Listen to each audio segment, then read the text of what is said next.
අද කතා කරන්නේ කලින් වීඩියෝ එකේ ප්‍රශ්න තිබ්බට මේ වීඩියෝ එක ගේන්නේ ඒගොල්ලන්ට ගොඩක් අය ප්‍රශ්න දාලා තිබ්බා මෙහෙමයි කියලා. ඒකෙන් මම තෝරගත්ත ටිකකට මම උත්තර දීගෙන යන්න. හරි. පළවෙනි ප්‍රශ්නේ තමයි එක නංගිගෙන මම හිතන්නේ නංගි කෙනෙක් දාලා තිබ්බා මේ එයා උදේට එයා කෑම එක ස්කිප් කරනවා කියලා තිබ්බා. හැබැයි ජිම් එක සෙල්ලම් කරනවා කියලා තිබ්බා. බර අඩු වෙන්නේ නැහැ බර ඒ විදියමයි කිව්වා. ඒ ඇයි කියලා අහලා තිබ්බා. හැබැයි එයා මම දාලා තිබ්බේ නැහැ ඩයට් ප්ලෑන් එකක් තියෙනවද නැද්ද කියලා දාලා තිබ්බේ නැහැ. ඒකට මං චූටි උත්තරේ මං සරලව කියන්නම්. ඔයා කොච්චර ඒ කියන්නේ උදේ වේලි ස්කීප් කරලා ජිම් එකේ සෙල්ලම් කරත් ඔයා ඉස්සල්ලාම ඔයාගේ ඇඟට හරියන විදිහේ ඩයට් ප්ලෑන් එකක් හදාගන්න ඕනේ. මොකද අපි කොච්චර සෙල්ලම් කරත් වර්කවුට් කරත් කිසි දෙයක් අදාළ නැහැ ඩයට් ප්ලෑන් එකක් හරියට හදාගෙන අපි ඩයට් එකක් කරන්නේ නැත්තම්. ඒ හින්දා අනිවාර්යයෙන්ම ඔයා ඩයට් ප්ලෑන් එකක් හදාගන්න ඕනේ. ඩයට් ප්ලෑන් එක හදද්දී ඔයා හොඳට කල්පනා කරන්න ඔයාට කරන්න පුළුවන් මොන වගේ ඩයට් එකක්ද කියලා. ඒ කියන්නේ සමහර වෙලාවට ඔයා අමාරුවෙන් ඩයට් එකක් කරන්න යන්න එපා. ඒ කියන්නේ ඔයා වේට් එක ලොස් කරන්න මේ අමාරුවෙන් උදේට නොකා එහෙම ඉන්න හදන්න එපා. ඔයාට උදේට කන්න ඕනි කෙනෙක් නම් ඔයා පොඩි මීල්ලයක් හරි ඔයා අනිවාර්යෙන් ගන්න. එහෙම අරගෙනත් ඇඟ අඩු කරන්න පුළුවන්. හැබැයි මම කියන්නේ අර අපි මේ ගොඩාක් දුක් විඳලා ඇඟ අඩු කරන්න ඒ තත්ත්වෙන් ඇඟ අඩු කරන්න යන්න එපා. මොකද එහෙම වුණොත් ඔයාට එපා වෙනවා. ඔයා නිකන් අනේ මේ මොන කරුමයක්ද?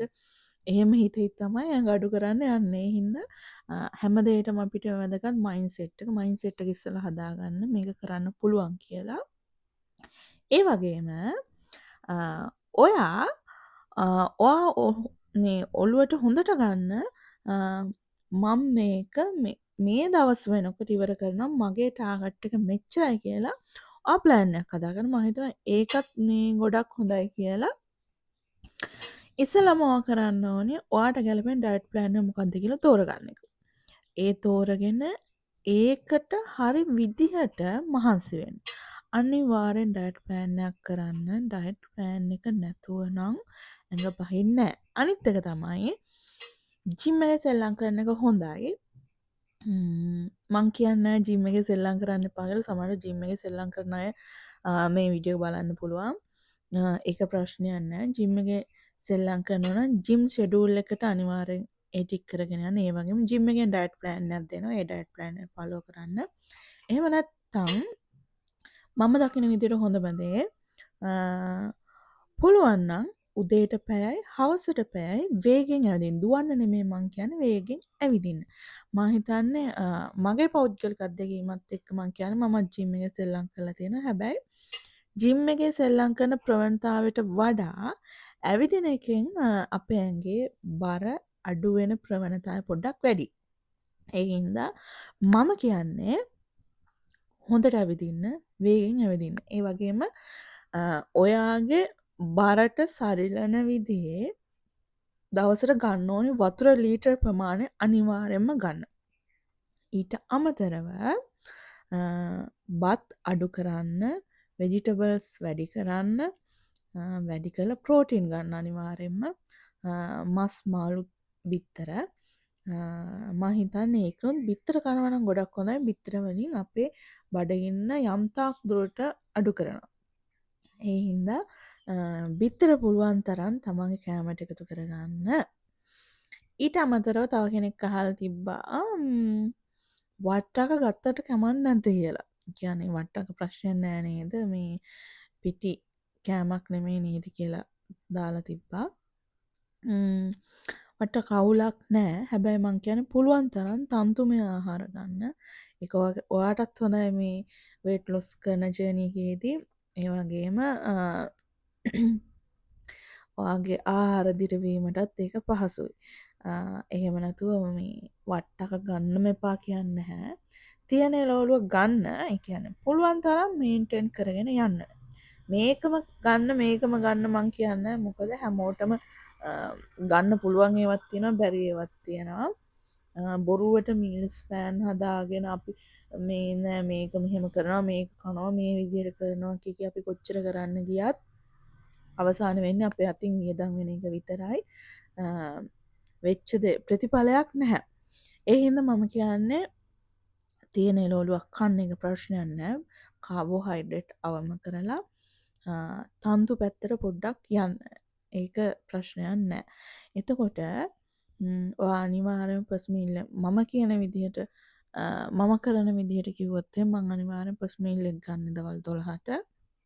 දවල් 12ට අරගෙන ඒකෙදි මම කරන්නේ බත් අඬු කෝප්පයක තරම් ප්‍රමාණයකට තමයි බත් අඬු කෝප්පයක තරම් ප්‍රමාණයකට තමයි මං බත් ගන්නෙ. ඊට පස්සේ ඉතුරු ටික වැඩිපුර දාගන්න එළවලු. ඔයගලන්ට පුළුවන් නම් අනිවාර්යයෙන්ම බිත්තර එකතු කරගන්න.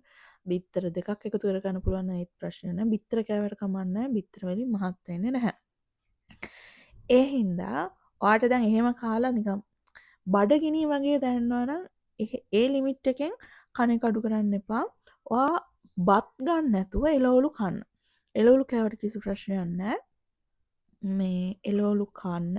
එතකොට මේ ඔයාගේ බඩගින්න යම් තාක් දුරට නිමනකම් ඒක කන්න. මොකද මේ බඩගින්න ඉද්දී අපි ඩයට් එකකට යනවා කියන්නේ හැමතිස්සෙම එතකොට අපිට නිකන් වැඩක් කරගන්නත් බෑ අනේ බඩගිනි එහෙම කියලා අපේ මොළයට ඒක යනවා. ඒක මම හිතන්නේ මේ ඒක හරි අමාරුයි. ඒ හින්දා බඩගින්න දැනෙන්න තියන්න එපා. හොඳට එළවලු කන්න. එළවලු වලින් බඩ පිරෙනවා. ඒ වගේම වතුර බොන්න. අනිත් දේ තමයි ඔයාලා පස් මීල් එක ගත්තට පස්සේ වතුර බොනකොට මද උණුසුම් වතුර බොන්න. මොකද මේ සීතල වතුර බොන්න එපා. අයිස් වතුර බොන අය ඉන්නවා සමහර වෙලාවට. අයිස් වතුර බිව්වන් පස්සේ අපේ ආහාර දිරවද්දී ඒක අපේ ශරීරයට ඒ දිරවීමේ ක්‍රියාවලිය හරියට කරගන්න බැරි වෙනවා. අයිස් වතුර ගන්නකොට. ඒ හින්දා පුළුවන් තරම් ඔයාගේ පස් මීල් එකත් එක්ක උණු වතුර අනිවාර්යෙන් බොන්න. හැමදෙස්සෙම උණු වතුර බොන්න එපා. කෑමෙන් පස්සේ උණු වතුර වීදුරුවක් බොන්න. ඊට පස්සේ ආයි අහලා තිබ්බා මිල්ක් ටී එකෙන් පස්සේද පැය 16ක් ඉන්නේ කියලා. නෑ, මිල්ක් ටී එක බිව්වට පස්සේ නෙමෙයි පැය 16 ඉන්නේ. කලින් වීඩියෝ එක හොඳට බලන්න. ඒකේ මම පැහැදිලිව කියනවා කොහොමද පැය 16 ඉන්නේ සහ ෆාස්ටින් එක කොහොමද කරන්නේ සහ ආහාර ගන්න ඕනේ මොන වෙලාවල් වලද කියලා මම ඒකෙදි පැහැදිලිව කියනවා. ඒ වීඩියෝ එක අනිවාර්යෙන් බලන්න. ඒ වගේම ඔයා මේ වීඩියෝ එක බලන කෙනෙක් නම් අද නම් බලනවා අද ඉඳන් දවස් 75ක් ගන්න අරගෙන අනිවාර්යෙන් ඒ දවස් 75ට ඔයා වැඩ කරනවා කියලා හිතාගෙන වැඩ කරන්න. ඒත් එක්කම කියන්න ඕනේ මං ඔයාලට ටික උදේ නැගිට්ටම මඳ උණුසුම් වතුරට දෙහි චුට්ටක් දාලා බොන්න. ඒ වගේම උළුහාල් ටිකක් උපෙගෙන දාලා බොන්න.